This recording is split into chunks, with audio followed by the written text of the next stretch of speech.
요담이 그리심산 꼭대기로 가서 서서 그의 목소리를 높여 그들에게 외쳐 이르되 세겜 사람들아 내 말을 들으라. 그리하여야 하나님이 너희의 말을 들으시리라.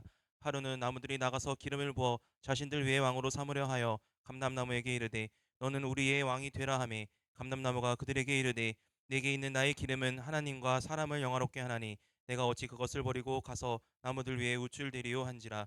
나무들이 또 무화과나무에게 이르되 너는 와서 우리의 왕이 되라 하매 무화과나무가 그들에게 이르되 나의 단 것과 나의 아름다운 열매를 내가 어찌 버리고 가서 나무들 위에 우쭐대리요 한지라.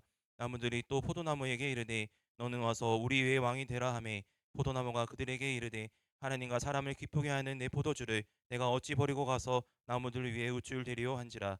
이에 모든 나무가 가시나무에게 이르되 너는 와서 우리 위에 왕이 되라 하매 가시나무가 나무들에게 이르되 만일 너희가 참으로 내게 기름을 부어 너희 위에 왕으로 삼겠거든 와서 내 그늘에 피하라. 그리하지 아니하면 불이 가시나무에서 나와서 레바논의 백향목을 사를 것이니라 하였느니라. 이제 너희가 아비멜렉을 세워 왕으로 삼았으니 너희가 행한 것이 과연 진실하고 의로우냐? 이것이 여룻바알과 그의 집을 선대함이냐? 이것이 그의 손에 행한 대로 그에게 보답함이냐? 우리 아버지가 전에 죽음을 무릅쓰고 너희를 위하여 싸워 미디안의 손에서 너희를 건져냈거늘 너희가 오늘 일어나 우리 아버지의 집을 쳐서 그의 아들 70명을 한 바위 위에서 죽이고 그의 여종의 아들 아비멜렉이 너희 형제가 된다고 그를 세워 세겜 사람들 위에 왕으로 삼았도다.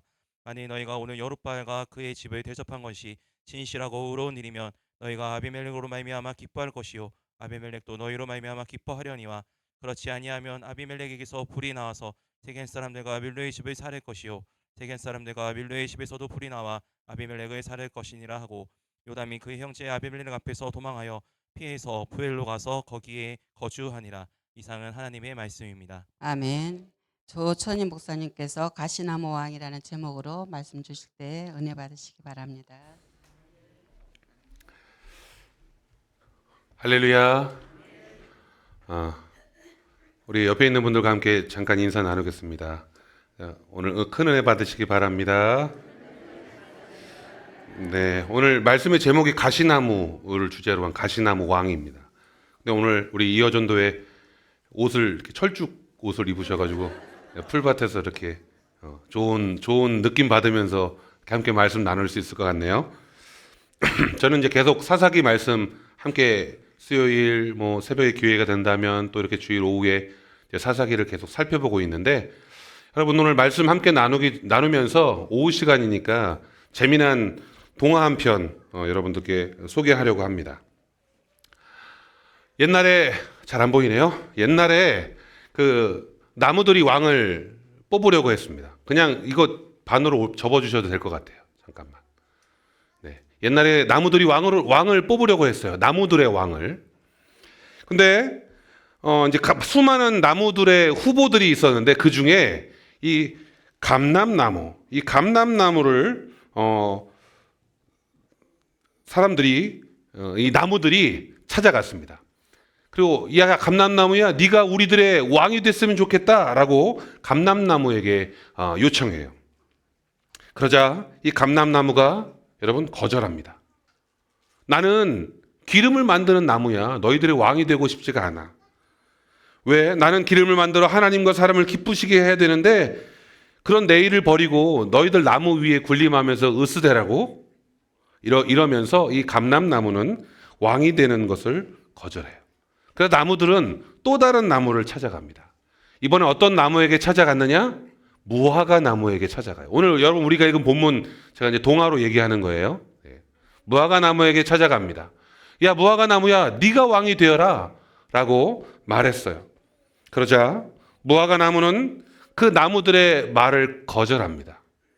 내 이 달콤한 열매를 버리고 사람들이 기뻐하는 내 열매를 맺는 걸 버리고 너희들의 왕이 되라고 무화과 나무는 나무들의 왕이 되는 것을 거절했어요. 나는 사람들의 식탁을 풍성하게 하는 내 일인데 내 이 일을 버리고 너희들의 왕이 되라고 나는 거절하겠어. 무화과 나무가 거절해요. 그러자 이번엔 나무들이 세 번째, 물론 여러분 세 번까지는 찍어봐야 되잖아요. 포도나무에게 갑니다. 야, 포도나무야 네가 우리 나무들의 왕이 되라 라고 요청했어요. 포도나무가 승낙했을까요 여러분? 아니죠. 이게 그렇죠. 오늘 성경 말씀을 읽으셨잖아요. 포도나무도 여러분 역시 거절해요. 왜요? 나는 정말로 하나님과 사람을 기쁘시게 하는 정말 내가 이렇게 이 포도 열매를 가지고 정말 세수를 만드는 그런 내 일이 있는데 내 일을 내팽개치고 너희들의 왕이 되라고 모든 나무들이 여러분 이 쓸모 있는 나무들은 전부 왕의 자리를 거절했어요. 여러분 찾아갔던 올리브나무, 감람나무죠. 그러니까 무화과나무, 포도나무가 모두 나무들의 왕이 되는 것을 거절했습니다. 그런데 이상합니다. 왜 나무들이 감람나무, 무화과나무, 포도나무가 왜 왕이 되는 걸 거절했을까요? 뭐 각자 뭐 나름의 이유가 있었잖아요. 난 기름을 만들어야 돼. 나는 사람들을 기쁘게 해야 돼. 나는 사람들을 배부르게 해야 돼. 등등등. 근데 중요한 건 진짜 중요한 것은 능력에 있는 것이지 그 나무가 그 사람이 갖고 있는 능력에 있는 것이지 내가 차지하고 있는 자리가 중요한 게 아니야. 성경은 그것을 말해주고 있는 것 같아요. 그런 재미난 이야기입니다. 여러분 우리 신앙 안에서 어떠한 일을 한다고 여러분 생각해 보세요. 우리에게는 하나님이 주신 여러분 능력이 있습니다. 특별히 우리 이어전도 우리 회원들 하나님이 주신 능력이 있습니다. 그죠? 네, 대답이 없으시구나. 네. 하나님이 주신 능력이 있습니다. 네. 근데 하나님께서 그 능력에 맞게 여러분들 각자에게 주시는 은혜가 있다는 거예요. 어떤 사람에게는 좀 더 일하라고 좀 더 큰 능력을 주시기도 하고 어떤 사람에게는 그만큼 그 자리에서 최선을 다하라고 은혜를 베풀어 주십니다. 그래서 우리 각자에게 처한 상황에 맞게 그냥 순종하며 살아가는 것. 여러분 그게 하나님이 원하시는 삶일 거예요. 근데 능력이 없는 사람들이 대체로 자리를 탐내고 목매는 겁니다. 오늘 나무들이요 마지막 어떤 나무를 찾아간다고 말씀에 나와 있어요? 그래요. 가시나무. 오늘 말씀의 제목이 가시나무 왕이잖아요. 가시나무를 찾아갑니다. 여러분 가시나무는 어떤 나무예요? 그래 가시가 많은 나무예요. 가시나무는 어떤 나무입니까? 자 보세요. 가시나무엔 열매가 있어요, 없어요? 열매도 없어요. 그렇다고 감람나무처럼 기름을 냅니까? 아니요, 기름을 내지도 않습니다. 그렇다고 이파리가 많아서 주변에 있는 뭐 새들이나 풀들이 기댈 수 있는 그늘이 있나요? 없어요. 아무것도 없습니다. 그러니까 이 가시나무는요, 그냥 잡목이에요, 잡목. 유일하게 자라는 것이 하나 있어요. 뭔지 아시겠어요? 네? 가시요? 아니, 가시는 장점이 아니에요. 이 가시나무가 가장 잘하는 장점이 하나 있는데 그건 불에 잘 탄다는 거예요. 네. 불을 막 붙여야 되는데 장작에 불을 붙여야 되는데 불이 잘 안 붙어요. 그럴 때 이 가시나무 덩쿨을 막 그냥 마른 거 갖다 집어넣으면 그냥 확 타는 거죠. 성경에 보면 이 가시나무에서 불이 나오면 이 백향목도 그냥 태워버린다고 할 정도로 이 가시나무가 불에 잘 타는 나무입니다. 자, 그래서 가시나무에 가서 네가 우리의 왕이 되라라고 요청했더니 가시나무가 흔쾌히 수락하는 거예요. 열매도 없고 기름도 없고 아무것도 없는 가시나무가 나무들이 자기가 왕이 되라고 말하니까 흔쾌히 수락합니다. 거기에 한술 더 떠서 여러분 오늘 말씀해 보면 가시나무가 나무들에게 내가 왕을 해줄 테니까 너희들 내 요구를 들어줘. 한술 더 뜨는 거죠. 가시나무가 뭐라고 말한 줄 아십니까? 좋다. 내가 너희들의 왕이 돼 주겠다. 그러나 너희들이 이 요구를 들어줘야 돼. 뭐냐 하면 너희들이 내 나무 그늘에 와서 좀 쉬어야 돼. 너희들은 다 내 나무 그늘로 와서 쉬어야 돼. 이렇게 말했어요. 맞는 얘기예요. 그늘이 있긴 하고요. 그늘이 없어요. 가시나무에게 가까이 가면 어떻게 되겠어요? 그렇죠. 가시에게 찔리는 거죠. 가시나무가 자기에게 가까이 와서 내 그늘에 쉬어라 라고 말하는 거죠. 여러분 오늘 이 말씀을 드린 이 이야기, 이 우화는 오늘 우리가 읽은 본문 사사기 9장에 등장하는 어떻게 보면 성경 최초의 정치적인 동화, 정치적인 우화예요. 정치 우화입니다. 지금으로부터 약 한 3,000년 전에 기록된 어떤 정치를 비판하는 풍자 이런 거죠. 여러분 뭐 저희 나라도 어떤 정치가 있잖아요. 빨간 당, 파란 당, 뭐 이렇게 초록당, 뭐 이렇게 당이 있잖아요. 그러면 서로 각자의 당을 비판하고 풍자하는 신문에 만화가 이렇게 그려져 있는 것처럼 3,000년 전에 그런 정치를 비판하고 풍자하는 내용입니다. 이건 단순한 어떤 동화적인 내용이 아니라 여러분 실제로 일어났던 어떤 사건, 쿠데타에 대한 고발을 위해서 어떤 한 사람이 산꼭대기에서 외친 동화의 내용이에요. 여러분 이 사건의 발단은 우리가 너무나도 잘 아는 인물입니다. 누군지 아시겠어요? 여러분 제가 잘 말하지 않으면 잘 모르시겠지만 딱 단어를 얘기하면 바로 아실 거예요. 이 사건의 발단은 바로 기드온에게 있습니다. 누구요? 기드온. 기드온이 누군지 아세요?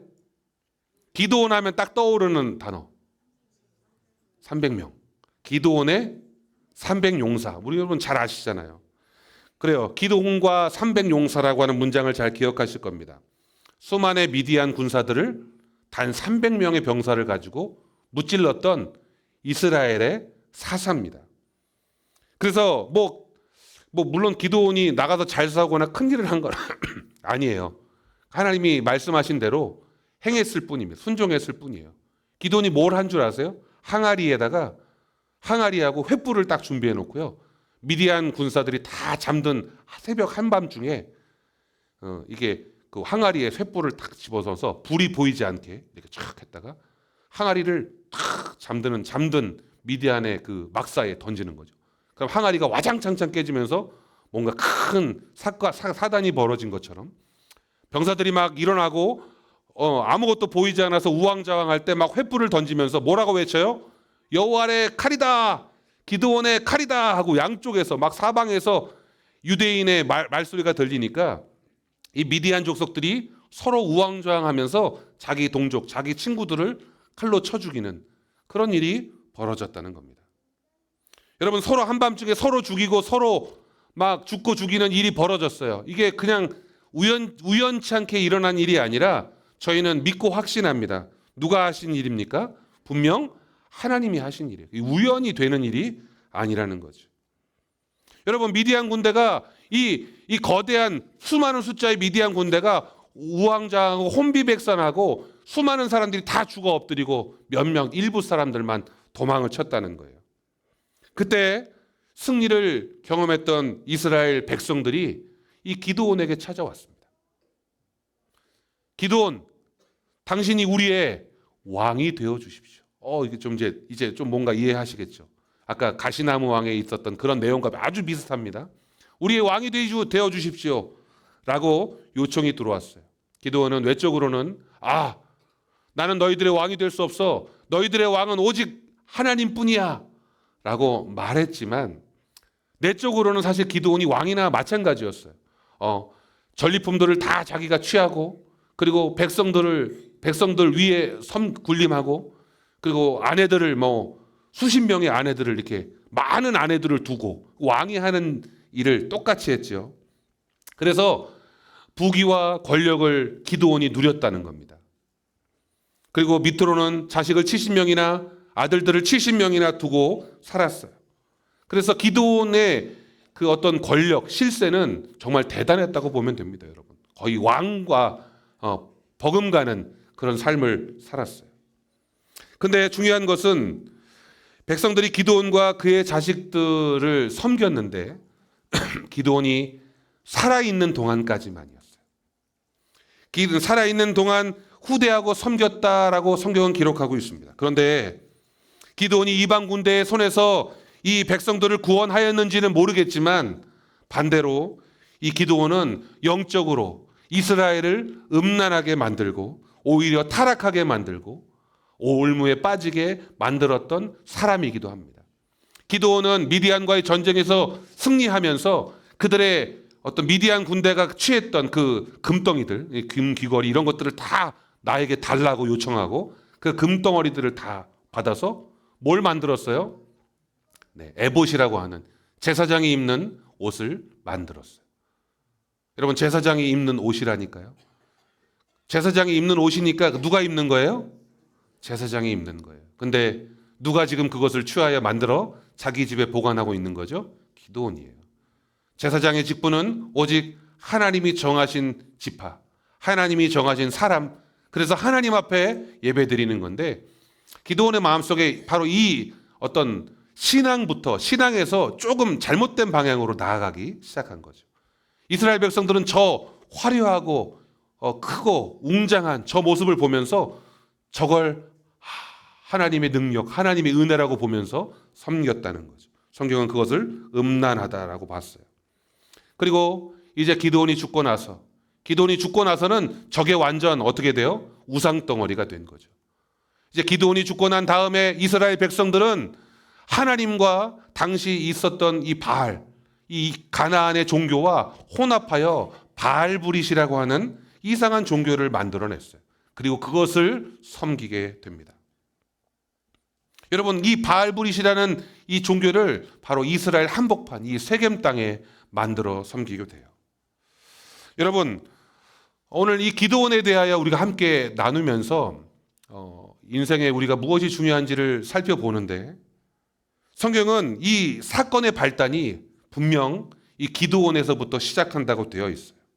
여러분, 이 기드온이요, 이 오보라라고 하는 곳에서 살았는데 참 이 남자가 능력이 있고 권세를 가지고 있다 보니까 저 멀리에 사랑하는 여자를 두는 것 같아요. 그래서 이 세겜까지 와서 세겜에서 첩을 하나 둡니다. 자식이 아들들이 70이나 있었는데 이 세겜이라는 곳에 첩을 둬요.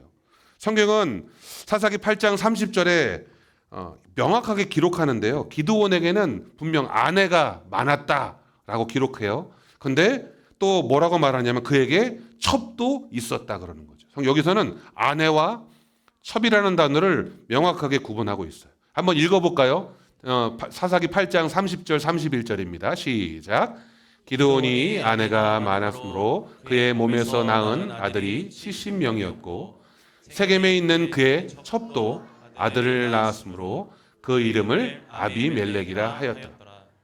어떻게 보면 왕의 권력을 가지고 있었기 때문에 그가 어떤 정실 부인처럼 수많은 아내를 두고 정식으로 아들들을 쫙 낳았는데, 세겜에 있는 여인은 아내가 아니라 뭐라고 불러요? 첩이라고 부르는 거예요.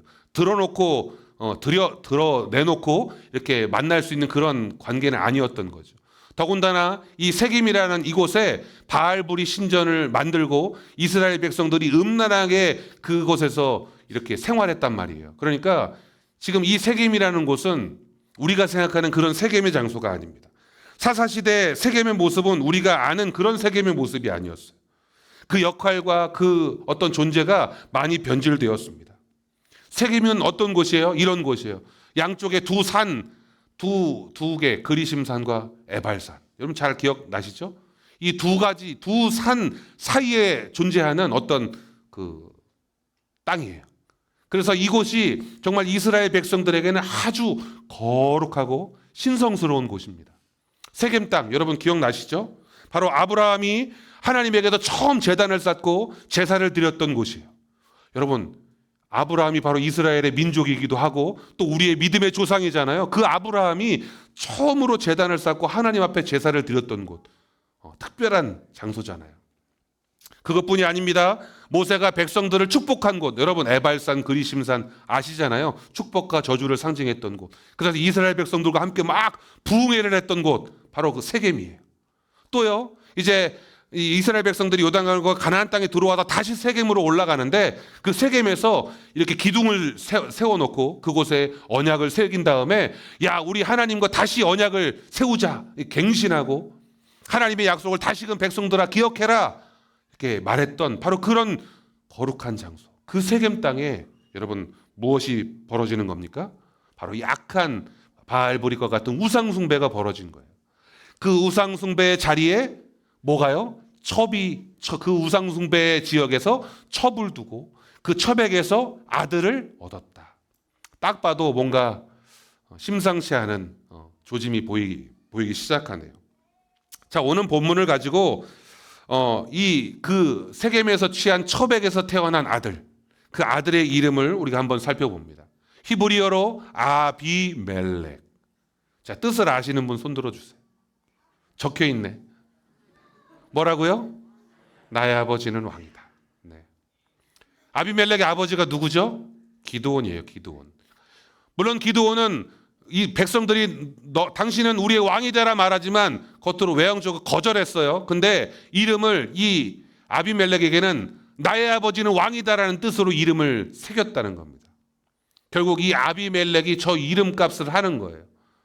기드온이 죽고 기드온의 가정이 어떤 영향력이 떨어져 갈 때 세겜의 첩의 아들로 태어났던 저 아비멜렉은 그 마음속에 어떻게 해요? 내가 왕이 돼야 되겠다라고 하는 마음을 먹게 되는 거죠. 여러분, 내가 왕이 돼야 되겠다라고 하는 이 마음 한번 생각해 보세요. 지금 이스라엘 백성들에게 진정한 왕은 누구십니까? 하나님이에요. 하나님. 기드온도 그것을 잘 거절한 것 같아요. 네가 왕이 되라. 아니야, 나는 왕이 될 수 없어. 우리의 왕은 오직 여호와 하나님이야. 잘 거절한 거예요. 왜냐하면 우리의 영원한 왕은 여호와 하나님이시니까요. 근데 마음속에 내가 왕이 돼야지, 내가 주인공이 돼야지 라고 하는 마음을 먹게 된다라고 하는 건 벌써 그 마음속에 교만함과 어떻게 보면 죄가 들어왔다고 할 수 있겠죠. 아비멜렉은 그 이름대로 나의 아버지는 왕이고 내가 진짜 왕이 돼야 되겠다, 그런 마음을 먹습니다.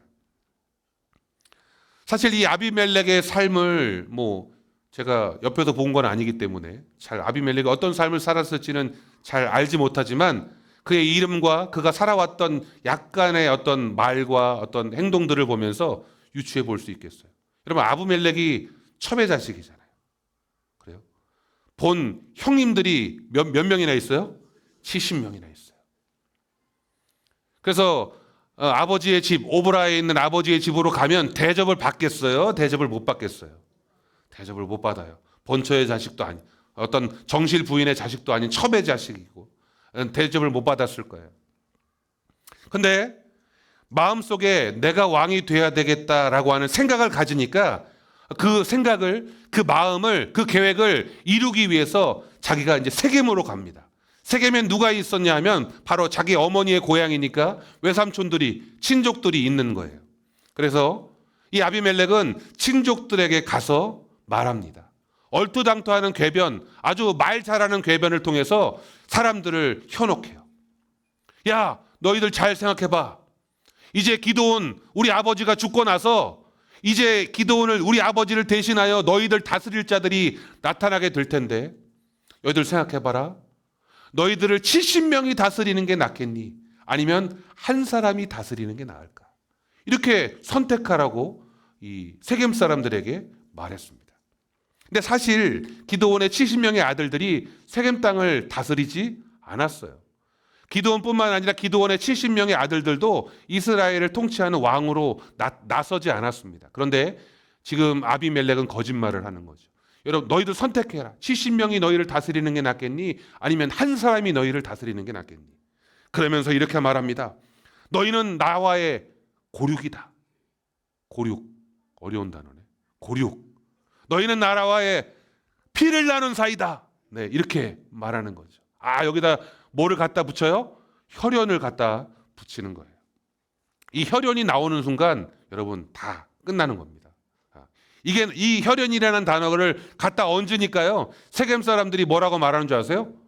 너는 우리의 혈족이다. 이렇게 너희는 우리의 가까운 형제다라고 말해줘요. 자, 그러면서 아비멜렉이 세운 그 뜻을 도와주겠다고 세겜 사람들이 동조하는 겁니다. 지금 누굴 왕으로 만들기 위해서? 아비멜렉을 왕으로 만들기 위해서 이렇게 나아가고 있어요. 그래서 세겜 사람들이 뭘 했냐 하면요, 세겜 땅에 뭐가 있다 그랬죠? 바알브릿의 신전이 있습니다. 그 신전에 들어가서 사람들이 이방 신을 섬기면서 바쳤던 헌금, 그 신전에 있는 돈들을 쓸어 모아서 다 누구에게 줍니까? 아비멜렉에게 줘요. 야, 정치 자금이야. 탁 건네줍니다. 아비멜렉은 그 돈을 받아가지고 좋은 일에 쓰고 선한 일에 쓴 게 아니라 오늘 말씀에 보면 이렇게 등장합니다. 오늘 어떤 내용이냐면 성경에 뭐라고 기록되어 있냐면요, 방탕하고 경박한 사람들을 사서 자기를 따르게 한다.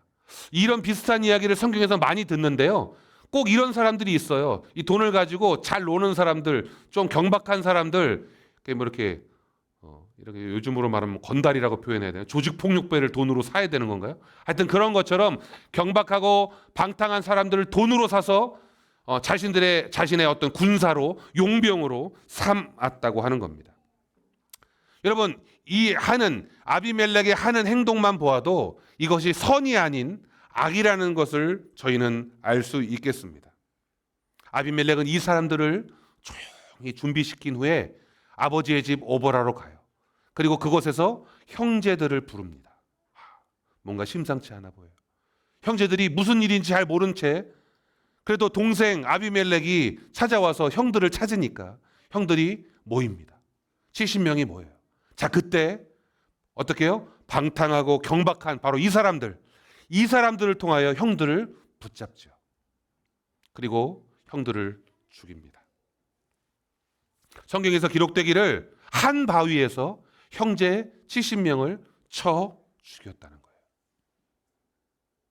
여러분, 한꺼번에 70명을 쳐 죽이는 건 쉽지 않아요. 그러니까 어떻게 했겠어요? 형들을 다 묶어놓고 한 명씩 탁 올려다 놓고 탁 제거하는 거죠. 자, 이러한 일들이 벌어졌습니다. 여러분, 그 묶여 결박당해서 죽임을 당하고 있는 그 형제들의 마음을 한번 여러분 생각해 볼까요? 한 명씩 죽어 나가고 있어요.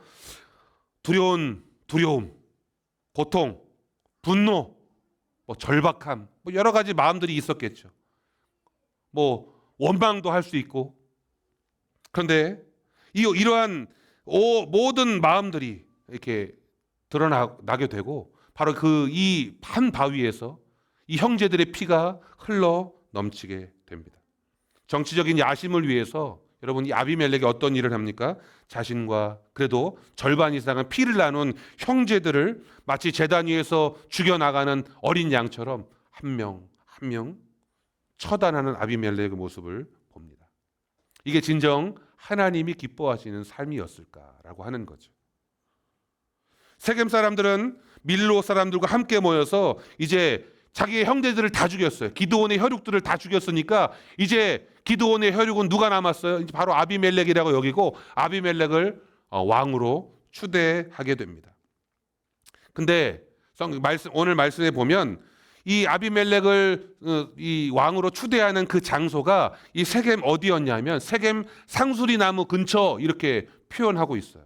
근데 세겜 땅 상수리 나무는 바로 어떤 이제 성경학자들 같은 경우에 많은 성경학자들이 그 상수리 나무 세겜 곧 상수리 나무는 곧 하나님께서 여호수아를 만났고 여호수아가 백성들과 함께 언약을 갱신했던 그 장소일 것이다라고 말하는 경우가 있습니다. 그러니까 하나님이 이스라엘 백성들과 함께 하시고 하나님의 은혜를 내려줬던 그 장소에서 자신의 형제를 죽여 스스로 왕이 된 이 아비멜렉이 그곳에서 왕을 선언하는 아주 아이러니한 장면이 벌어지게 되는 거죠. 하나님과 사랑과 충성의 언약을 세웠던 그 장소가 형제들의 피로 물든 왕관을 뒤집어 쓴 그 아비멜렉이 서 있는 그 장소가 되는 거죠. 아비멜렉의 행위는 하나님 보시기에 결코 좋은 행동은 아니었다고 성경은 계속 말해주고 있는 것 같습니다. 근데요, 참 다행인 것은 형제 70명이 죽어나갈 때 단 한 명, 그래도 살아남은 한 명의 기드온의 아들이 있었어요. 그 아들의 이름이 누구냐? 여러분 시험 봅니다. 기억하세요. 요담. 누구요? 요담. 나중에 볼 거예요. 자, 이 요담이 살아남습니다. 살아났어요. 그리고 오늘 여러분들이 함께 읽었던 본문 가시나무, 나무들의 왕을 뽑는 그 우화를 누가 이야기하냐면 바로 이 요담이 이야기하는 거예요. 세겜에서 아비멜렉이 사람들 앞에서 이제는 내가 왕이다라고 선언하는 그 선언을 들은 요담이 자신들의 형제를 죽이고 왕이 되는 그 아비멜렉을 향하여 대놓고 얘기할 수는 없으니까요. 그리심산에 올라가서 사람들을 향해 외치는 겁니다. 세겜 사람들아 들으십시오. 너희들이 왕으로 세운 그 아비멜렉이 어떤 사람인 줄 아십니까? 대놓고 얘기 못하니까 뭐라고요? 동화처럼 우화처럼 얘기하는 거예요. 나무들이 왕을 뽑습니다. 감람나무도 아니고 무화과 나무도 아니고 포도나무도 아니고 여러분들이 뽑은 아비멜렉은 누굽니까? 가시나무라는 거죠. 열매도 없고 기름도 없고 그늘도 없고 오직 가시뿐이에요. 그리고 불을 찰다. 그걸 기억하시는 거죠.